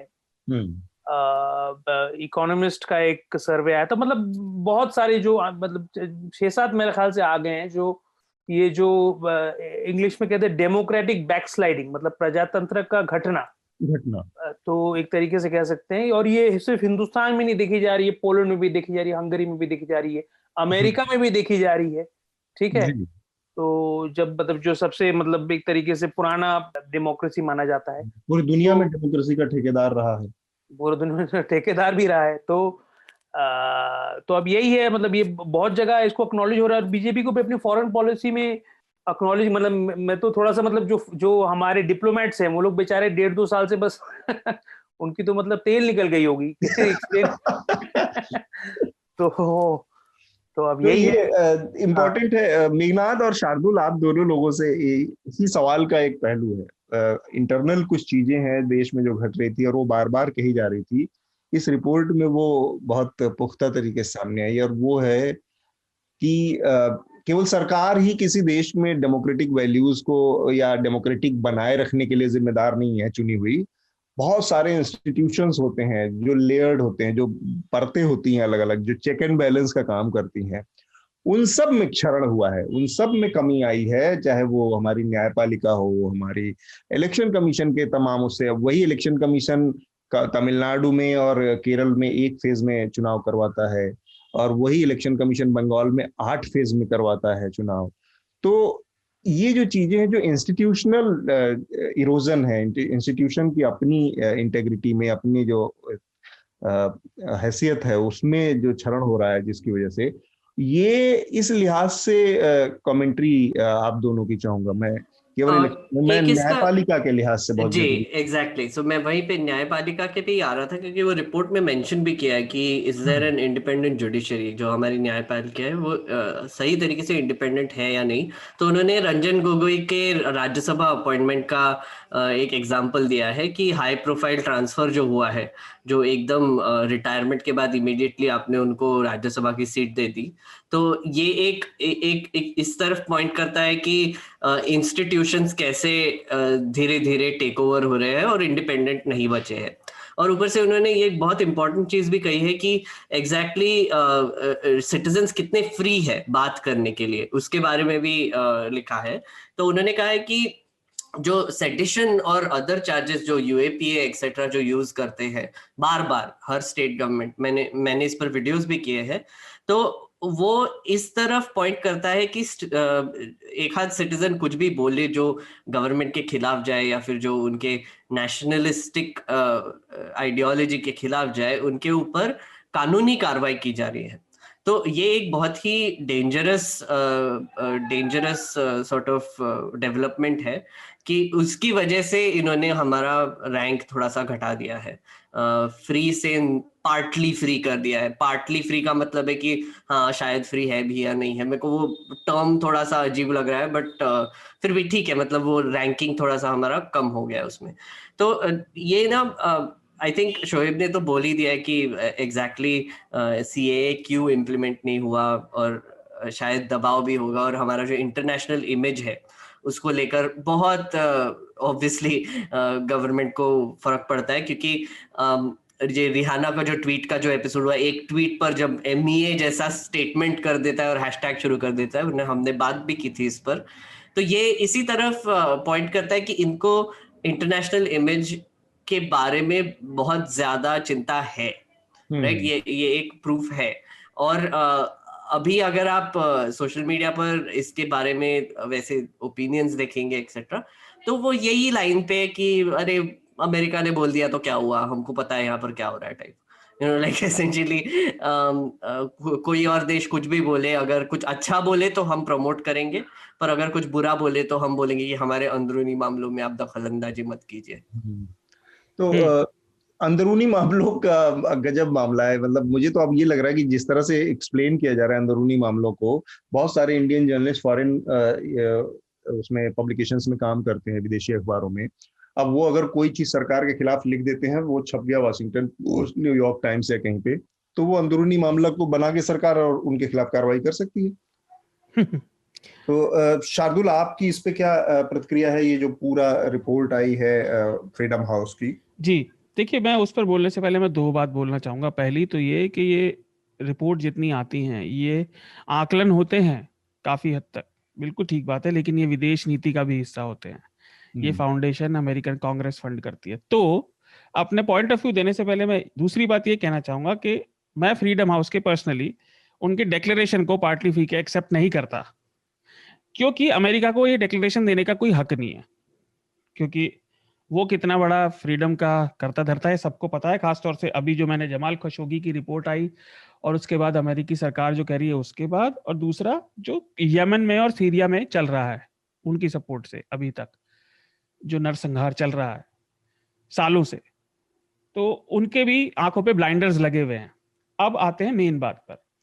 देखिए, फ्रीडम हाउस की रिपोर्ट से ये बात तो साफ है, जैसे मेघनाथ ने कहा, शोएब ने कहा, ये लोग इस चीज में चिल्ला रहे हैं विदेशी साजिश। अब आप ये देखिए, जितने मामले आप याद कर सकते हैं पिछले 2 साल में, उसे याद करें और ये सोचे कि उन सब मामलों को हवा और लाउडस्पीकर सरकार और उनके चमचों ने ही दिया।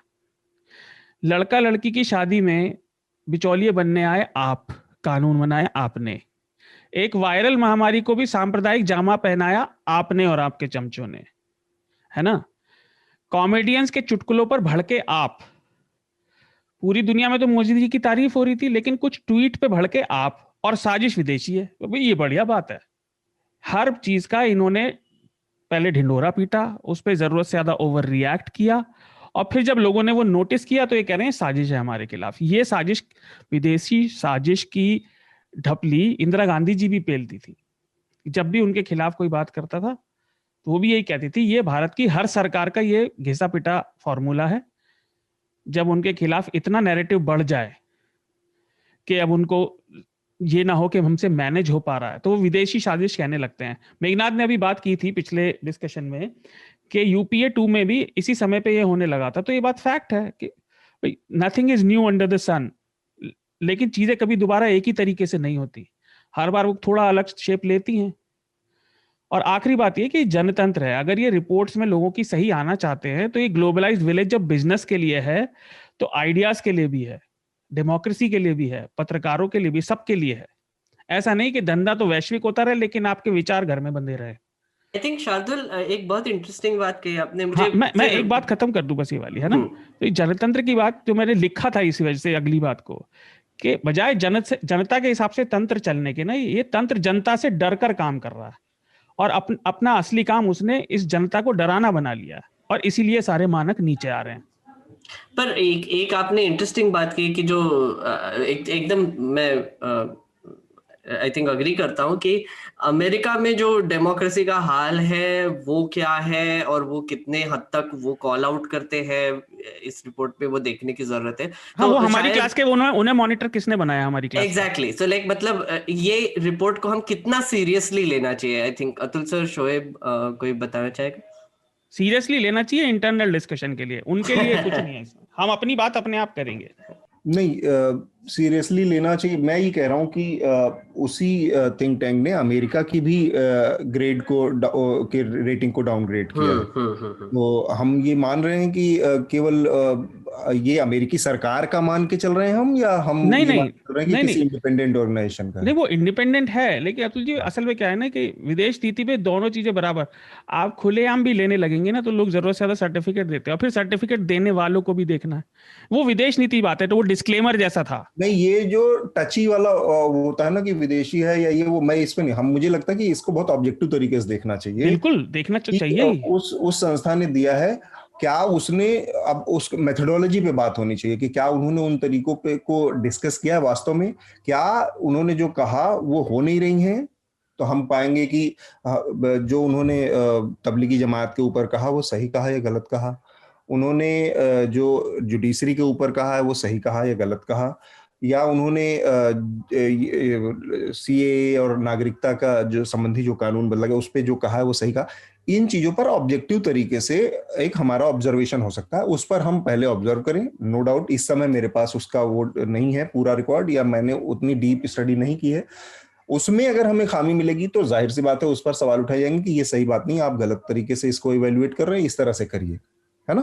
नहीं, बिल्कुल वो बात तो ठीक है। सॉरी शार्दुल, एक इंटरेस्टिंग चीज मैं वो थोड़ा सा रिपोर्ट देख रहा था, मतलब सुबह ही देख रहा था। उसमें ना एक बहुत इंटरेस्टिंग चीज की, और आई थिंक वो ज्यादा हमको उस पर अटेंशन देना चाहिए थोड़ा सा, कि उन्होंने कहा है कि 2020 में नंबर ऑफ कंट्रीज जिनके रैंकिंग कम हुए हैं वो 73 थे, और जिनकी रैंकिंग इंप्रूव हुई है वो 28 है।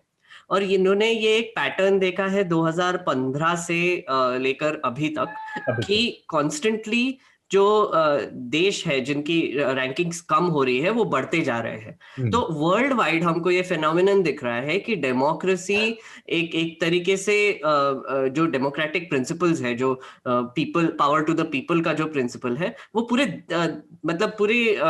वर्ल्ड में वैसे कम होता जा रहा है। आई थिंक ये हमको एज अ टेक अवे ये रिपोर्ट से मुझे लगता है ये सबसे इंपॉर्टेंट चीज है।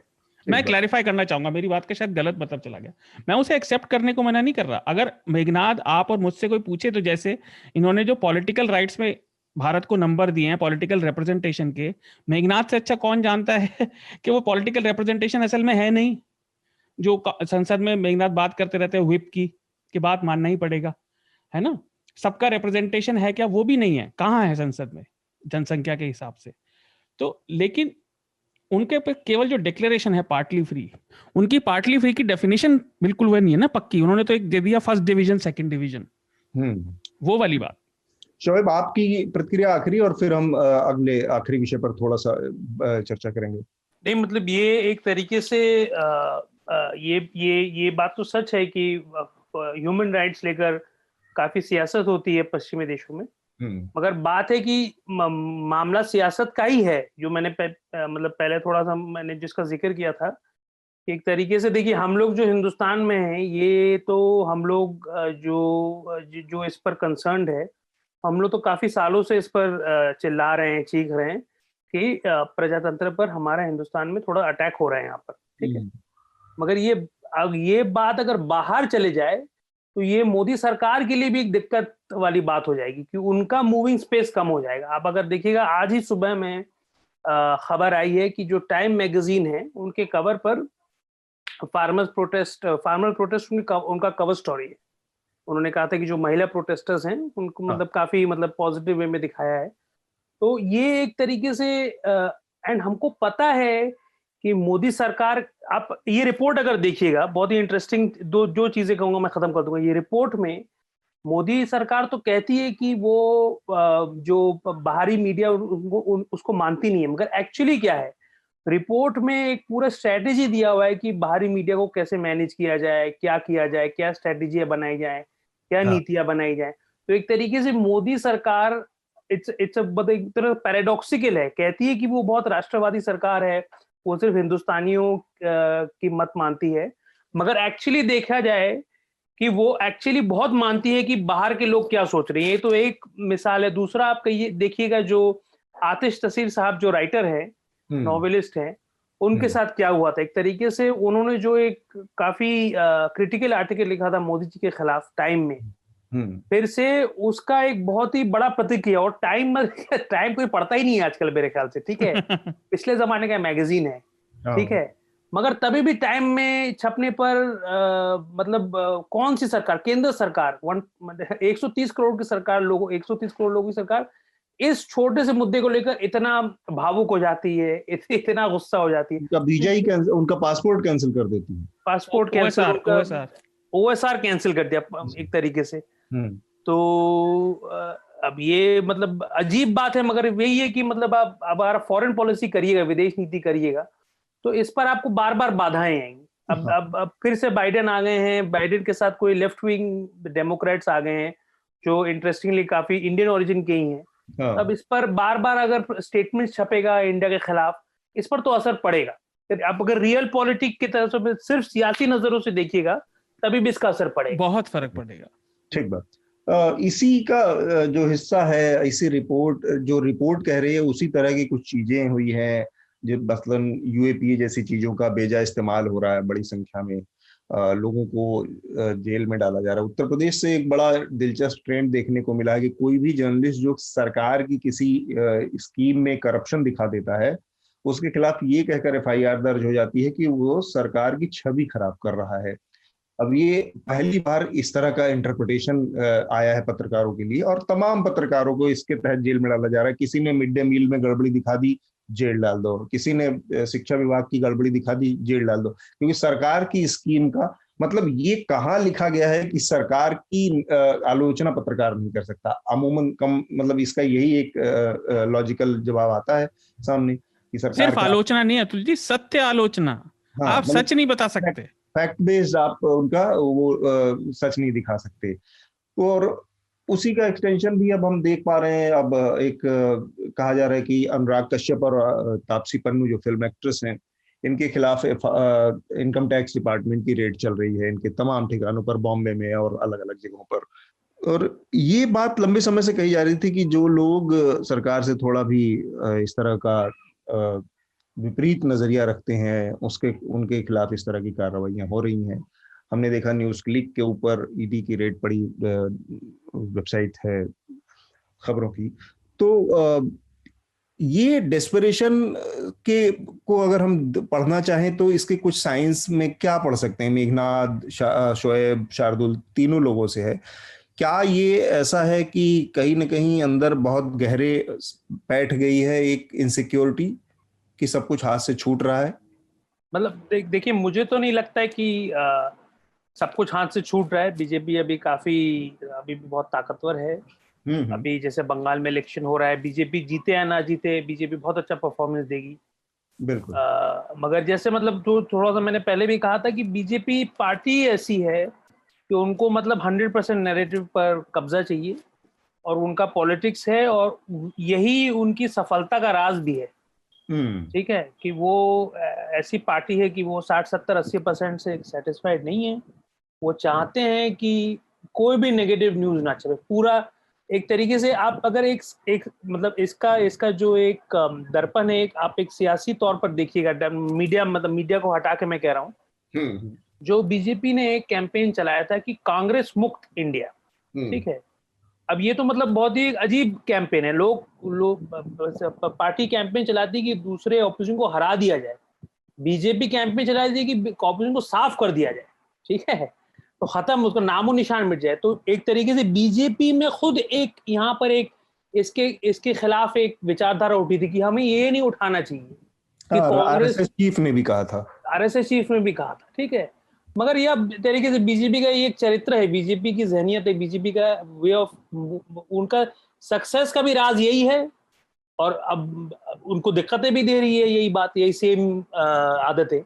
तो मेघनाद और शार्दुल, हमने देखा, अभी हाल ही की बात है, अक्षय कुमार, सचिन तेंदुलकर, विराट कोहली, अनिल कुंबले, अजय देवगन, अमूमन सारे एलिस्टर्स जितने हैं उन सब लोगों ने भारत के अंदर उन्हीं मामलों को बता के एक बड़ा डिप्लोमेटिक लैंग्वेज में सानिया मिर्जा कह रहा हूँ, साइना नेहवाल, इन तमाम लोगों ने ट्वीट किया कि भारत के आंतरिक मामलों में बाहरी हस्तक्षेप नहीं, उन सबका निशाना रियाना के ट्वीट पर था। इतनी सारी चीजें, तो इतने सारे लोग सरकार के पक्ष में बोलने वाले हैं हर मौके पर, बताइए। मतलब सचिन तेंदुलकर भारत रत्न है, इतने बड़े बड़े लोग, और एक अनुराग कश्यप या तापसी पन्नू जो सरकार के खिलाफ ट्वीट कर देते हैं, उनके ऊपर इनकम टैक्स की रेट पड़ जाती है। तो सरकार इतने मतलब इक्का दुक्का लोगों का भी के भी डिसेंट को क्यों नहीं बर्दाश्त कर पा रही है फिल्म इंडस्ट्री के? ये पूरी इंडस्ट्री तो उनके साथ है ही है।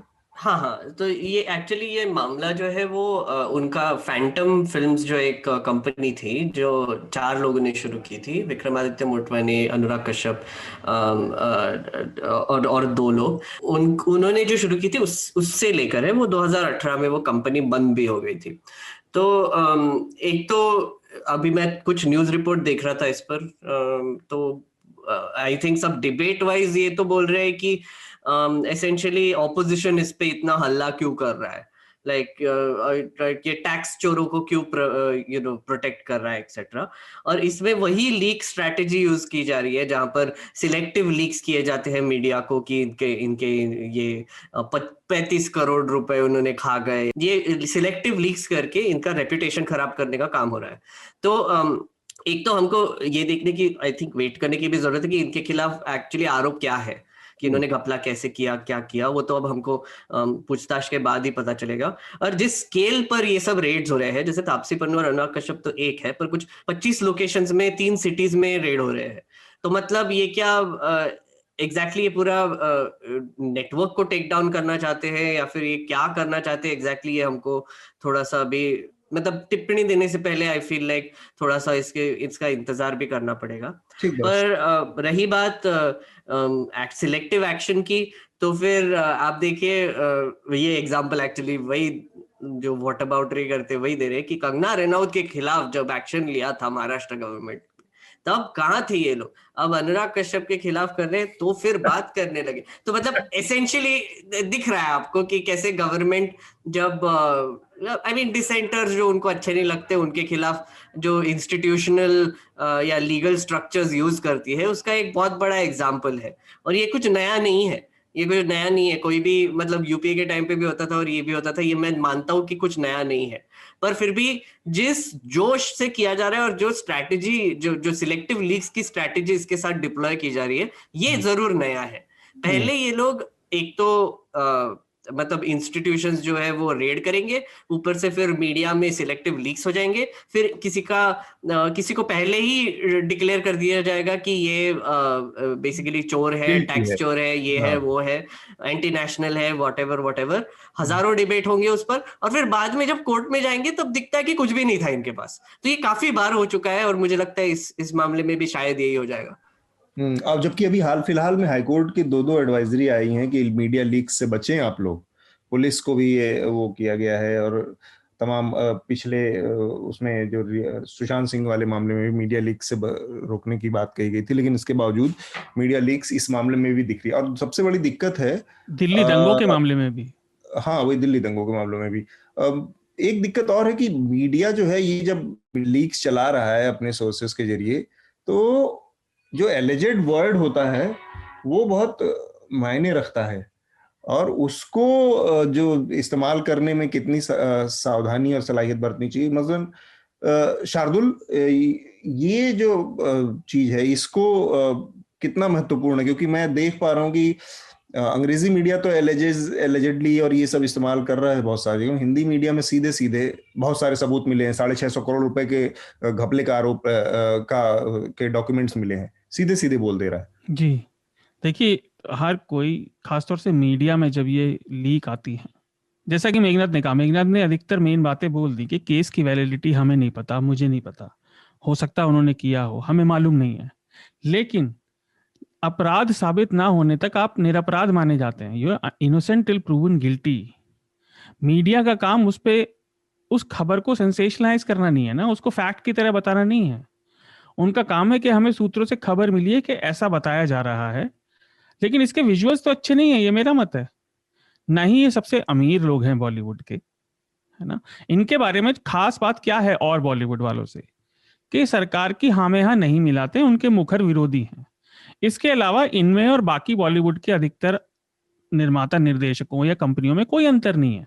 वो लोग भी वैसे ही पैसा बनाते हैं, सबकी बिजनेस प्रैक्टिसेस भी, अभी तक तो ऐसा नहीं हुआ कि इन्हीं की कुछ अलग थी, सभी एक तरीके से काम करते हैं, पूरी इंडस्ट्री। इनफैक्ट उनकी आलोचना होती है कि हर काम अंदर ही होता है, तो इनके बारे में खास बात यही दिखाई देती है। और आपके सामने अभी जो हमने इतनी बातें की कि सरकार का विरोधियों के प्रति क्या, इनफैक्ट हमारे पास मिनट्स ऑफ मीटिंग है कैरावान की तरफ से कि उनका क्या रुख रहता है विरोधियों के लिए, तो इसके विजुअल्स अच्छे कहाँ हैं। अब अगर वो दोषी निकलते भी हैं तो इतनी बड़ी रेड घपलों के मामले में तो नहीं हुई, ड्रग्स के मामले में तो नहीं हुई, जिनके बारे में इतनी बात होती रहती है। ठीक बात। शोएब, आपको भी इसमें कोई और आपकी टिप्पणी आखिरी, इसके बाद हम रिकमेंडेशन। एक छोटी सी बात और मैं मेंशन कर दूं, कई बार ये लोग अब दूसरी तरफ वाले चिल्ला रहे हैं जब लोग इस तरह की बात कर रहे हैं कि विजुअल अच्छे नहीं है, कि आप मीटू वालों को भी बचा रहे हैं, क्योंकि फैंटम के एक फाउंडिंग जो मेंबर थे उनका मीटू में भी नाम आया था। भाई ये किसी एक आदमी की बात नहीं हो रही, हम परिवेश की बात कर रहे हैं, क्योंकि हम उसमें काम भी कर रहे हैं। सरकार के बिहेवियर में और किसी के दोषी होने में बड़ा अंतर है। नहीं, और किसी को बचाने और या छूट देने का कोई सवाल ही नहीं पैदा होता। हाँ, मीटू वाले मामले में, मीटू के मामले में एक तो मीटू का मसला आपको समझ में नहीं आया अगर जो लोग इस तरह के आरोप लगा रहे हैं। मीटू ये कैंपेन जो था उसमें लोगों ने नेमिंग किया, जिन लोगों ने उनके साथ कभी गलत व्यवहार किया, कभी उनका यौन शोषण किया, वो वहां पे बात खत्म हो गई। उसमें से जो लोग कोर्ट में जाना चाह रहे थे, प्रिया रमानी का केस आपके सामने है, वो लोग कोर्ट में गए और कोर्ट में भी लड़े, तो कोर्ट में इसमें किसी के पास बचाने या किसी को उसमें जेल में डालने का कोई सवाल ही नहीं पैदा होता। इन सारी चीजों में सरकार के जो समर्थक हैं उनकी हर आर्ग्यूमेंट को, हर बात को, हर पॉइंट ऑफ व्यू को बिल्कुल घसीट के उस स्तर तक ले जाने की है कि नहीं अब आप करिए, आप हमारी तरफ हैं, उनकी तरफ नहीं तो आप देशद्रोही हैं, सब चीज खींच के वहीं ले जाती है। शोएब, आपकी आखिरी टिप्पणी। हाँ, मतलब यही एक तरीके से, मतलब इतना श्रिंकिंग स्पेस और डिसेंट हो जा रहा है हिंदुस्तान में कि ये जो लोग जो कोई भी खतरा नहीं प्रेजेंट करते सरकार के लिए, अनुराग कश्यप, तापसी पन्नू, इन पर मतलब साफ जाहिर है कि मतलब इन पर इनकम टैक्स रेट क्यों हो रहा है। और ये सिर्फ रेट की बात नहीं है, आप अगर चैनलों में देखिएगा तो इसको लेकर कैंपेन भी चलाई जा रही है लीक्स के जरिए, लीक्स के द्वारा, कि उन्होंने इतना पैसा का घपला किया है, ये है वो है। तो जैसे हम लोगों ने दिल्ली दंगों केसेस में देखा था, ये बहुत सारे केसेस में देखा था, जो जैसे सुशांत सिंह राजपूत के केस में देखा था, एक तरीके से जो कानूनी कार्रवाई है वो तो एक बहाना है मीडिया कैंपेन चलाने की। ठीक है, मतलब कानूनी कार्रवाई तो मतलब एक तरीके से फॉर्मेलिटी है, एक मतलब तकल्लुफी चीज है, और उसके बूते पर तब आप एक मीडिया कैंपेन को लॉन्च करेंगे और आप परसेप्शन खड़ा करते हैं, पूरा लोगों परसेप्शन बैटल खड़ा करेंगे। मतलब क्या कहिएगा, मतलब बहुत ही एक निच स्तर की गंदी राजनीति है ये, लेकिन बहुत ही टेस्टेड और सफल रणनीति। तमाम समय पे लोग इस तरह की सरकारें जो अथॉरिटेरियन होती हैं या इस लोगों को, डिसेंट को दबाना चाहती हैं, वो इसका इस्तेमाल करती रहती हैं। मतलब सिर्फ परसेप्शन कभी काम नहीं कर सकता ना। मैं अंतिम बात ये कह देता हूँ। आप इसका मतलब एक साधारण उदाहरण ये है, एक व्यक्ति नहाता नहीं है और वो नहाया ही नहीं रहा सालों तक, कपड़े बदले जा रहा है नए नए। भैया एक समय ऐसा आएगा जब कपड़े काम नहीं करेंगे। ये किसके तो कपड़े बदलने वाली बात आपने लग रहा है किसी की तरफ सीधे सीधे इशारा कर दिया। नहीं, मेरे तो दिमाग में आई बात। अच्छा, ठीक है। तो मेरे ख्याल से चर्चा में काफी दिलचस्प बातें हुई हैं। आज हम अब रिकमेंडेशन की प्रक्रिया पूरी करते हैं। सबसे पहले मैं शार्दुल चाहूंगा कि आप अपना रिकमेंडेशन दें। जी, मेरे 2-3 रिकमेंडेशन है। पहले तो न्यूज लॉन्ड्री हिंदी पर SOE 2021 पर 2 लेख हैं। एक विवेक मिश्रा का वायु प्रदूषण से होने वाली मौतों पर, जो बहुत बहुत जरूरी है, सबको पढ़ना चाहिए। उसमें केवल स्टैट्स दिए हुए हैं पर वो आपको जानने चाहिए। दूसरा मनरेगा का गरीब आबादी वाले राज्यों में क्या हो रहा है। एक आर्टिकल मैं देना चाह रहा था DW हिंदी का, इसे मनीष कुमार ने लिखा है। ये एक बिहार में एक डिसीजन आया है कि एक जज ने नाबालिग प्रेम विवाह को भी जायज माना है। ये अच्छी रिपोर्ट है, पढ़नी चाहिए। ठीक है। ये 3। शोएब, आप क्या रिकमेंड करेंगे? तो मैं 2 चीजें रिकमेंड करूंगा। एक, मैंने जस्ट अभी एक किताब पढ़ी है हिस्ट्री की, अमृतसर 1919, जो जलियांवाला बाग कत्लेआम हुआ था जी, जनरल डवायर ने किया था। तो उसकी मतलब बहुत ही डिटेल्ड हिस्ट्री है, क्या हुआ था उस वक्त, क्या प्रतिक्रिया आई थी, कैसे गांधी जी ने, ब्रिटिश ने उस पर रिएक्ट किया था। और इंटरेस्टिंग ये बात है कि मतलब जलियांवाला बाग का जो कांड हुआ था वो तो हर भारतीय बच्चा जानता होगा, हाँ, मगर हम लोग भी एक तरीके से जो पढ़ते हैं वो अपना एक नेशनलिस्ट हिस्ट्री है।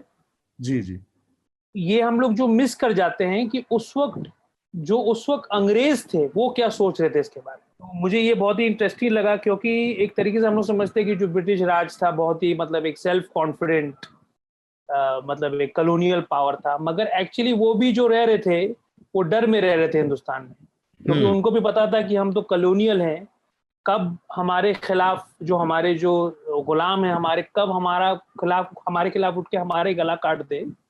इस पर उनको एक खौफ था, ठीक है। एक तरीके से उसको, हाँ, इनको कंटेक्चुअलाइज करता। और मुझे बहुत ही अच्छी किताब लगी कि कैसे मतलब, क्योंकि कुछ था नहीं उस वक्त, मगर उनमें इतना खौफ था कि उन्होंने इतनी घिनौनी हरकत कर दी, इतना बड़ा कत्लेआम कर दिया जी। तो मुझे बहुत ही एक अच्छी किताब लगी। और दूसरा मैं एक रिकमेंडेशन करने जाऊंगा, नेटफ्लिक्स पर एक डॉक्यूमेंट्री है वर्नर हर्जोग की, कॉल्ड इनटू द इन्फर्नो। तो इसमें ना कोई सियासत वगैरह कुछ नहीं है, तो मगर बहुत ही मतलब खूबसूरत से वॉल्केनो पर ऊपर एक डॉक्यूमेंट्री बनाई गई, ज्वालामुखियों के ऊपर जी। और मतलब इतनी मतलब चौंकाने वाली विजुअल्स हैं उसमें कि मतलब आप अपने आप को बहुत छोटा महसूस करेंगे उसको देखने के बाद। ठीक बात। मेघनाथ, आपका इतने खूबसूरत रिकमेंडेशन आए दोनों लोगों की तरफ से, आपका रिकमेंडेशन? मेरे भी सर खूबसूरत ही होंगे रिकमेंडेशंस में, अश्योर करता हूं। मुझे तो मैं ना कुछ थोड़े से अलग रिकमेंडेशन देना चाहूंगा इस बार, क्योंकि मैं टेरी प्रैचेट का मतलब सारी किताबें तो नहीं पढ़ी थी उसकी, पर मैंने डिस्कवर्ल्ड नाम की जो उनकी सीरीज है उसमें मैंने किताब भी पिकअप की है, रीपर मैन करके, जो डेथ उनका एक बहुत ही अच्छा कैरेक्टर उन्होंने क्रिएट किया था, वो उस पर उसकी दूसरी बुक है। तो वो बहुत ही मजेदार बुक है, और अगर आपने टेरी प्रैचेट अभी तक पढ़ा नहीं है तो जरूर पढ़िए, क्योंकि बहुत ही थॉट प्रोवोकिंग और बहुत ही गजब की बुक्स होती है वो। वो एक रहेगा। दूसरा है एक यूट्यूब चैनल है कॉन्ट्रा पॉइंट्स। उन्होंने एक जेके राउलिंग पर एक 1.5 घंटे का वीडियो बनाया था, तो वो एक्चुअली जरूर देखिए, बिकॉज उसमें ट्रांसफोबिया और जेंडर सेक्स चेंज और जेंडर को कैसा देखना चाहिए उस पर बहुत अच्छी कमेंट्री की है, और बहुत ही थॉट प्रोवोकिंग है, क्योंकि मुझे लगता है कि ट्रांस इश्यूज जो है वो अभी फिर भी नए हैं और समझने में बहुत डिफिकल्ट है। तो फिर अगर आप उस पर और नॉलेज बढ़ाना चाहते हैं तो फिर जरूर ये जेके राउलिंग का एक वीडियो है वो जरूर देखिए। मतलब वो जेके राउलिंग पे वीडियो है, जेके राउलिंग ने बनाया हुआ नहीं है। कॉन्ट्रा पॉइंट्स नाम का एक यूट्यूब चैनल है वो है। और एक मैं गेम रेकमेंड करना चाहूंगा। मैं जब छोटा था तो एक गेम खेला करता था, उसका नाम था होम वर्ल्ड। और होम वर्ल्ड एक ऐसा गेम है जिसमें पहली बार आपने एक 3D स्पेस में, स्पेस मतलब लिटरली स्पेस में, बाहर स्पेस में, वहां पर शिप फाइट करते हैं और फिर कैसे कंट्रोल करके आपको वॉर्स होते हैं एक्सेट्रा, उस पर एक गेम था। उसको एक रीमास्टर्ड वर्जन निकला है, वो मैंने अभी खरीदा है, डिस्काउंट पर चल रहा है तो फिर मैंने खरीदा है। बहुत बढ़िया गेम है, जरूर खेलिए और आपको एहसास होगा कि ऐसे गेम आजकल नहीं बनते, पहले बनते थे अब नहीं बनते। मेरा भी एक गेम रिकमेंडेशन था, मैं भूल गया। तो फाइनल फैंटेसी 15 एक लेजेंडरी गेम है, उसका रीमेक तो PSN पर वो फ्री है। तो जो भी कोई सुनता है PSN वाला, अगर हमारी कोई पॉडकास्ट, तो अभी फ्री है, डाउनलोड कर लो, फिर नहीं रहेगा। ठीक है। तो मेरा रिकमेंडेशन है, एक किताब है, शेखर पाठक है, पर्यावरणविद हैं और कुमाऊं यूनिवर्सिटी में शिक्षक थे। काफी एक्सटेंसिव काम है इनका हिमालय के ऊपर, हिमालय के पूरे हिस्ट्री के ऊपर, वहाँ के सामाजिक आंदोलनों के ऊपर, इतिहास के ऊपर और पहाड़ी जो कल्चर है उसके ऊपर। तो 2 हिस्सों में उनकी ये किताब आई है, दास्तान हिमालय। और इसमें बहुत सारे लोगों के बारे में जो हिमालय से जुड़े या उत्तराखंड से जुड़े लोग रहे हैं, बड़ी शख्सियतें रही हैं जिन्होंने काम किया है हिमालय के ऊपर, उन सब के लेख हैं, उनसे बातचीत है, उनके बारे में इनका अपना नजरिया है। तो ये किताब 2 हिस्सों में आई है, जो दास्तान हिमालय शेखर पाठक की, ये रिकमेंड करूंगा मैं इस हफ्ते के लिए। और इसके साथ ही हम आज की चर्चा को यहाँ पर रोकेंगे। उससे पहले मैं चाहूंगा कि मेघनाद एक बार आप हमारे श्रोताओं से रूबरू हों, अपनी अपील दर्ज कराएं और फिर हम चर्चा को रोकें। हमारे रिपोर्टर्स अभी निधि उत्तर प्रदेश हाथरस गई थी। वहाँ पर एक बहुत ही दहला देने वाली एक खबर आई है वहाँ से कि एक मोलेस्टेशन चार्ज पे एक आदमी को अरेस्ट किया गया था। उसको जब बेल पे छूटा तो उसने जाकर वो जो लड़की थी उसके पिताजी की हत्या कर दी, शूट कर दिया उनको ऑन द स्पॉट। तो उस पर एक रिपोर्ट है जो निधि ने की है, वहां पर परीक्षित भी गया था उनके साथ और वीडियो रिपोर्ट की है, तो वो आप जरूर देखिए। और ये जो ऐसी जो न्यूज है वो आपको मेन स्ट्रीम मीडिया पर नहीं मिलेगी, क्योंकि जैसे आपने सुना ही होगा आज पूरे एपिसोड में, वो जो रिपोर्ट गवर्नमेंट की जो रिपोर्ट आई है वो ये तो आपको अब मतलब बेसिकली आपके मुंह पे ही बता रहे हैं कि एसेंशियली कुछ फ्रेंडली गवर्नमेंट जर्नलिस्ट है जो हमारे साथ काम करते हैं, तो फिर वो वैसे ही न्यूज दिखाएंगे। तो अगर आपको डेमोक्रेसी की थोड़ी सी भी कदर है एक्चुअली, तो फिर इंडिपेंडेंट मीडिया को सपोर्ट कीजिए, स्क्रोल जैसे संस्थानों को भी सपोर्ट कीजिए, न्यूज लॉन्ड्री को सपोर्ट कीजिए और काफी जो इंडिपेंडेंट मीडिया है उनको सपोर्ट कीजिए, क्योंकि आपको गवर्नमेंट के खिलाफ जो इंफॉर्मेशन है वो हमारे ही तरफ से मिलेंगी, क्योंकि आप हमको पे करते हैं, आपके खर्च पर ही आजाद है खबरें। एक चीज और मेरी भी अपील दोबारा से कि अतुल जी ने जो शेखर पाठक जी की किताबें रिकमेंड की है उन्हें जरूर पढ़िए, और मैंने उनसे रिक्वेस्ट की है कि हम अपने सब्सक्राइबर्स के लिए उनसे एक अच्छे से बात कर सके बैठ के।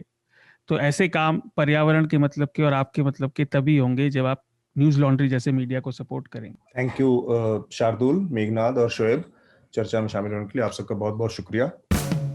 न्यूज लॉन्ड्री के सभी पॉडकास्ट टिचर, iTunes और दूसरे पॉडकास्ट प्लेटफॉर्म पे उपलब्ध हैं। खबरों को विज्ञापन के दबाव से आजाद रखें, न्यूज लॉन्ड्री को सब्सक्राइब करें।